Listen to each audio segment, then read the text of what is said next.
Guys, what's up? It's NoyTebs here. Today, our topic is all about how to apply for a Canadian permanent resident immigration program in Northwest Territory. If you're new in my channel, please don't forget to like and subscribe.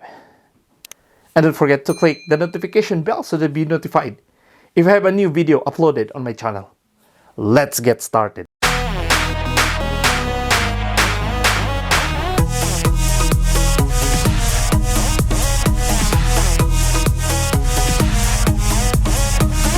Northwest Territory Express Entry Stream. Candidates who are eligible to enter the Federal Express Entry pool by qualifying for one of the three federal immigration programs. One is the Federal Skills Worker, the Federal Skills Trade, or a Canadian Experience class.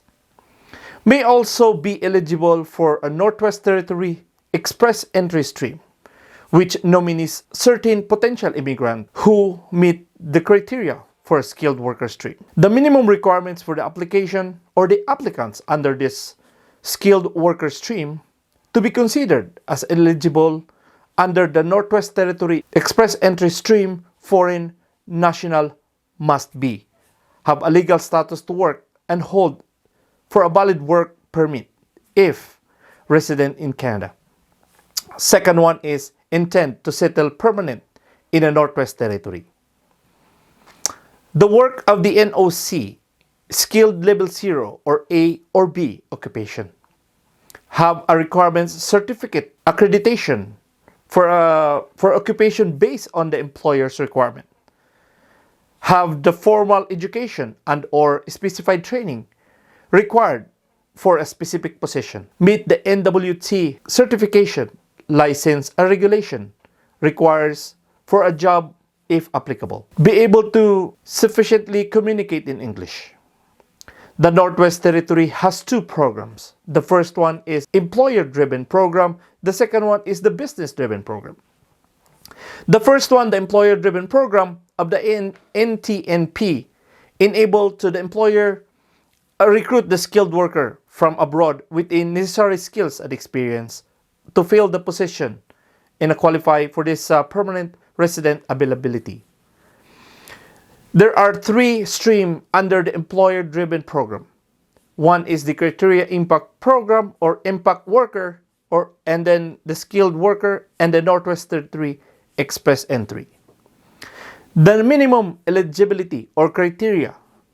The minimum requirements for the employer. Eligible under the employer-driven program, the employer must be a registered business industry associated or a local municipal, the First Nation for the territorial government in the Northwest Territory, have been registered and operation at least 6 months. Extend an offer for employer for a foreign national for a permanent resident. A full-time position at least 30 hours per week of work.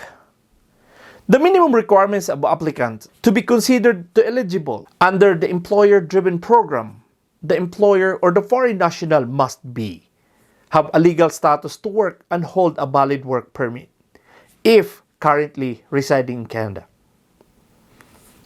Intend to settle permanently in a Northwest Territory. Must have a requirement certificate or accreditation for the occupation based on the employer's requirement. Meet NWT certification, licensing or registration requirements of a job if applicable. Demonstrate sufficient settlement funds to establish themselves, and they depends on the Northwest Territory. Application must submit a certified bank statement in their names and or official letter issued by the bank stated in English to notarize as a proof of settlement funds. Proven result from one of the following three approvals, the language test taken within 2 years of submitting an application. The International English Language Test System, the IELTS General Training. The Canadian English Language Proficiency Index Program, the CELPIP General. Additional requirements for the critical impact workers. In addition to eligible as critical workers under the critical impact worker stream, the applicant must have a work for no less than 6 months in the National Occupation Classification NOC Skill Level C or D occupation in the same position, be in appliance with their temporary foreign worker or permit, and achieved a minimum language test score, a Canadian language benchmark, is CLB4 across all those listening, the speaking, the reading, and the written, either of those in English. Or additional requirements for the skilled workers. In order to be eligible under the skilled worker stream, the foreign national must meet the following additional criteria. Number 1 is work in NOC Skill 0, A or B occupation. Have a formal education, a specific training required for a specific position. Have a work experience required by the employer as an outline of the job description or a job advertisement. Be able to sufficiently communicate in English. The second one here is the business-driven program. The business-driven program of the NTN to attract individuals with business expertise and considerable investment capital to settle the national or the Northwest Territory and enhance their economic environment. The stream under the immigration program are for foreign national with the ability to establish, purchase, and invest an existing business. Applications are selected primarily on the base on their availability or ability to create a job for foreign national and other Canadian living in the region. The application process begins with working business concept and a desire to move Northwest Territory. Prospective applicants submit a complete application and a business plan to review the Department of Industry, Tourism, and Investment. There are 2 streams under NTNP, a business-driven program. One is the entrepreneur stream and the self-employed stream. The entrepreneur stream, the stream facilitates the immigrant or the entrepreneur who wish to migrate to NWT and stable business operation in the territory. Candidates from all economic sector engaged or eligible for stream. However, the business are considered for priority on the assessment under the stream if you involved introduction of the product is new on NWT. A business plan must be provided. The self-employed stream. Note that the self-employed stream of the NTNP business-driven program is permanently closed. This program stream is for professionals who can provide an in-demand service in the national territory by establishing a business outline or the professional practice. Under the stream, as applies only the self-employed professionals. The nominee or nomination process on this, there are 8 steps on the nomination process. One is the self-assessment. If a prospective applicant believes that he or she meet the criteria of business-driven program, and the number 2 is a further investigation or face-to-face interviews or interview.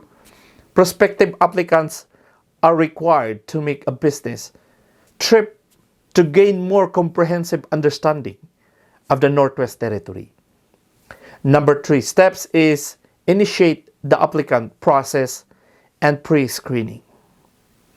The prospective applicant will be invited to apply NTNP business-driven program if the Department of Industry, Tourism, and Investment.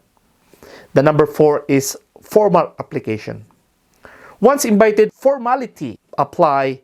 The candidate has 9 months to submit and complete the application. The step 5 is the application review. After the complete formal application is submitted, both applicants and the business plan will be reviewed according to the eligibility criteria. The number 6 here is the approval and the business performance agreement. Once accepted, the application will be notified in a written by NTNP staff. Number 7 here, developing the business. Upon arrival in the Northwest Territory, the applicant has 2 years to develop the business, describe the business plan in accordance with the business performance agreement. And lastly, nomination. Upon fulfillment of the terms set out the business performance agreement, the government of Northwest Territory may issue a nomination certificate to the applicant. What are the minimum eligibility criteria and the minimum requirements for the entrepreneur stream? In order to eligible as an entrepreneur under the business-driven program, the applicant must invest a minimum of 150,000 Canadian to start or buying a business, and have a personal net worth of $250,000 Canadian if starting a business or buying a business. The minimum eligibility and the minimum requirements of the staff employed stream to be enabled under the staff employed stream of the business-driven program, the applicant must be submit a detailed business plan to a business or a practice. What is a business plan? Business plan must be a coherent and self-taught, in and out plan to success settlement of business development in the Northwest Territory. The plan should outline the steps that the applicant will take ensure that the business has a reasonable chance of success and can be implemented upon arrival. The third party may help the applicant develop the business plan. However, it is crucial for the applicant for complete the knowledge and understanding of his plan. Again, guys, if you have any question and suggestion, please comment below. And you can also share this video or my other videos to your friends and relatives that are planning to apply to Canada. And again, guys, thank you so much for watching. This is NoyTebs. Have a wonderful day and God bless everyone.